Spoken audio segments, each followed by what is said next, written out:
జమ్మూ కాశ్మీర్ ఉగ్రముక్కల దాడికి సంబంధించిన breaking news చూస్తున్నారు. కాల్పులు జరిపిన స్థలానికి అతి సమీపంలో ఉన్న అడవుల్లో నుంచి పర్యాటక ప్రాంతాల్లోకి ఉగ్రవాదులు చొరబడినట్లు భద్రతా బలగాలు గుర్తించాయి. విదేశీ గన్స్తో పాటు కాల్పుల ఘటన రికార్డు చేసేందుకు బాడీకి కెమెరాలు ధరించి వచ్చినట్లుగా తేల్చాయి. పర్యాటకుల రద్దీ ఎక్కువగా ఉన్న 3 స్పాట్లను ఎంచుకుని 6 ఉగ్రవాదులు విచ్చలవిడిగా కాల్పులు జరిపినట్లు అంచనాకు వచ్చాయి.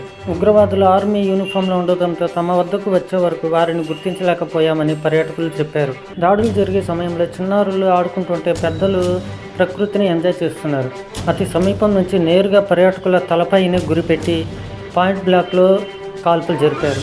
మధ్యాహ్నం 3 గంటలకు స్పాట్కు చేరిన పోలీసులు సహాయక చర్యలు మొదలుపెట్టారు.